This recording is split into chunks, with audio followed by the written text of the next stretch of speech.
And the major driver behind the discovery of all these things is the modeling. And Richard and you were doing in the Gestalt groups a lot of modeling of Fritz Perls, Virginia Satir, and later on Milton Erickson. Milton, Carl Rogers, Eric Byrne, how did you do that? Gregory Bateson.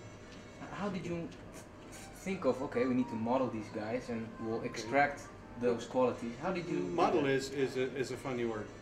Model means whatever you want it to mean. But for us, it starts with copying. You copy. Now, when you can copy and actually do what the other person can do, because you just copy their behaviors, then if you have models, if you have modeling skills like the meta model, like rep systems, like complex equivalences and so forth, then you step back from the behavior, from the copying, and you go, okay, what happened here? What was the language structure? Was this reversed reference? Was this normalizations? How did it work? Yeah. And you figure out the structure, then you can generate back into it. Then you can say, okay, well, Virginia is really good at this language structure, this meta-model violation, this complex equivalent, and this major belief, and so forth. So that's a model of Virginia. Yeah. No, but that's very different from the model of Fritz. Okay, if you build the behavioral model of Fritz, whoa, it's totally different. It doesn't have the same presuppositions, it doesn't have the same language structures, and so forth. So which one of them was right? Well, neither one. They're just different. Okay, they're different patterns. Well, can you put them together?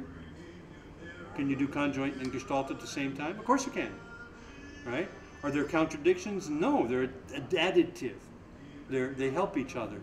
So now you've got con-gestalt, conjoint gestalt. Okay, well, what about TA? Well, okay, why not? Pull that in.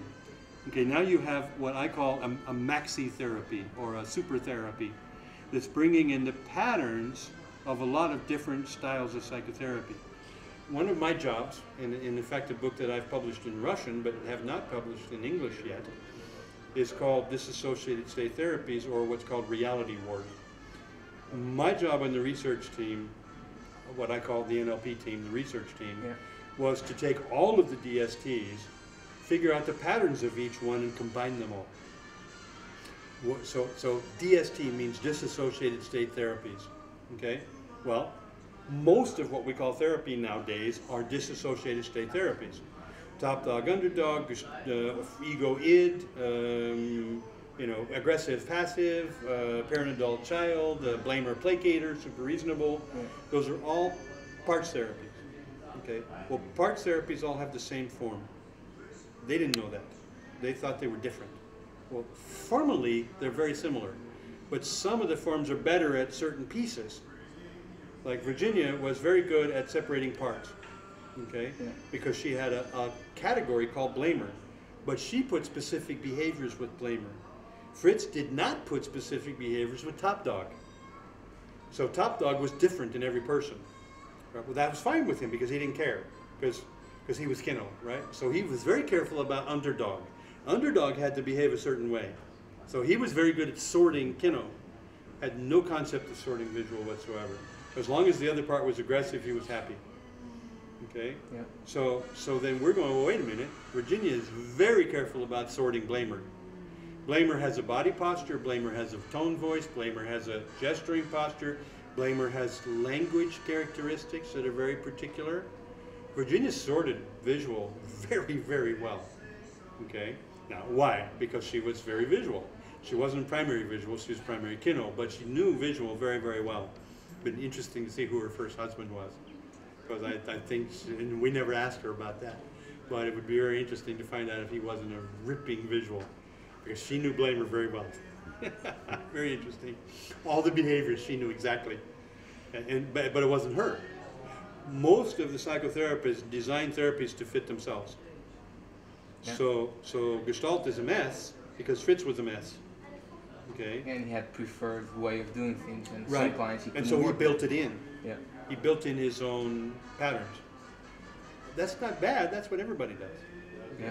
Well, now if you have a model and you can go into the personal process or system that Fritz built, then you can take Fritz out of it, and you can bring in rep systems, other meta model violations, and so forth. So you have more tools, you can do more things with more Modeling tools allow you to recognize patterns and build new structures or new applications of similar patterns. Yeah. So when John Grinder was invited to come and see what you guys were doing, how did that change the spirit of the practice groups, and what was his big contribution? What? You know, I think, you know, my humble opinion is that NLP is the gift of John Grinder to the world. My opinion, probably Richard's is very different, and John is even different. John is very gracious. John says, and has said overtly, and says in Origins, that as far as he's concerned, it took all three of us to build NLP. But that no two of us would have built NLP. And he's very gracious about that, and I appreciate that a lot. My opinion is that Richard and I were replaceable. John Grinder was not. John Grinder is the genius behind NLP as far as I'm concerned. Now, that's my opinion. I understand that. And Richard would probably have a very different opinion. And John has a different opinion. But I think John's being gracious. And I appreciate that from him very much. And I appreciate the credit he gives me. Right? And I know he appreciates Richard as well. But I think the truth is very simple. I think without John Grinder, there's no NLP. And how were those practice groups different when he joined, when he got involved and he extracted we the code? recognized that there were measurable criteria for behavior that nobody else had ever measured. That you could count meta-model violations.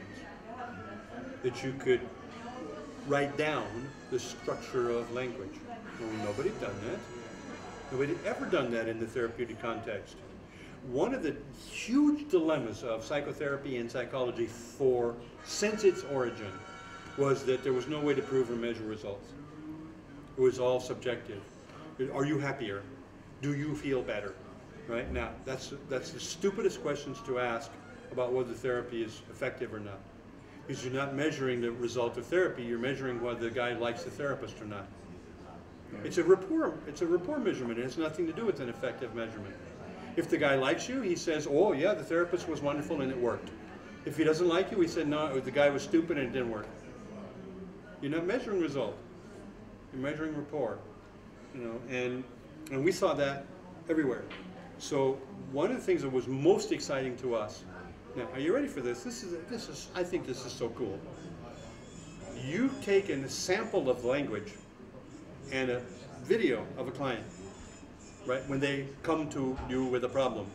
You can count and measure the calibrations, you can document the negative calibrations, their reactions and so forth non-verbally, and you can take a sample of the language and you can count the number of meta-model violations that they use when they're discussing a certain problem. Now, 6 months later, therapy's finished. Ask them to talk about the same problem. Measure their language. You can demonstrate the change in their language. You can show. They used to have 6 nominalizations for every 50 words. Now they have 0 nominalizations for the same sample. Now they are talking about the same subject. However, there are no unspecified verbs, there are no reversed references, and there are no nominalizations. Reversed references and nominalizations are the pattern creators that were the source of this problem. They are no longer existent in that person's natural language. Boom. Proof of change. Proof of psychological development. Proof of the fact 6 months later, not a month later, you understand? Yeah. You can create short-term change with rapport. You can create short-term change without really changing the person, depending on the power or the rapport of the counselor. Check that person 6 months later, after they haven't seen that counselor for 5 months. Now ask them about their problem. Take a language sample and measure it, and you can prove. And the proof is in behavior. The proof is in the language structure. The proof is in the calibrations. The proof is in the behavior, and you can document. You can show this one and show that one. Do you see the same calibrations when the person uses the same language? No. Bingo. is they have a positive calibration now when they talk about this problem. What kind of calibration did they have when they talked about it 6 months ago? Incredibly negative calibration. What language patterns did they use when they had a negative calibration? This and this and this. Do they have the same ones now? No.